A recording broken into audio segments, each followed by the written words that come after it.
Half teaspoon মধুর সাথে নিয়ে নিলাম 1 ফালি লেবুর রস, সাথে মিশিয়ে নিলাম হাফ টিস্পুন বেসন, সাথে আরেকটু পানি দিয়ে দিলাম পরিমাণ মতো, যাতে ফেস প্যাকটা ভালোভাবে মিক্সিং হয়। এই মিক্সচারটা চামচের সাহায্যে আমি মুখে অ্যাপ্লাই করে নিচ্ছি। মূলত এটি একটি গরমের ফেস প্যাক হিসেবে পরিচিত। বিশেষ করে যারা বাহিরে ঘোরাঘুরি করবেন, তারা মেকআপের পূর্বে এই সহজ ফেস প্যাকটি মুখে অ্যাপ্লাই করতে পারেন। তাহলে আপনার মেকআপ বেশিক্ষণ স্টে করবে।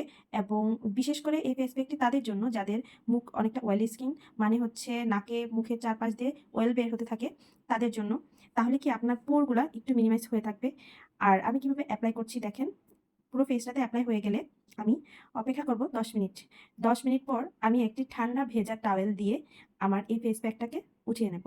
এই প্যাকটি ছেলে মেয়ে উভয় ব্যবহার করতে পারবেন, কারণ অনেক ছেলেদেরও নাকের আশেপাশ দিয়ে অয়েল বের হয়, যার ফলে পিম্পলের সমস্যা হয়। পিম্পলের সমস্যা থেকে মুক্তির জন্য এই ফেস প্যাকটি খুবই কার্যকরী।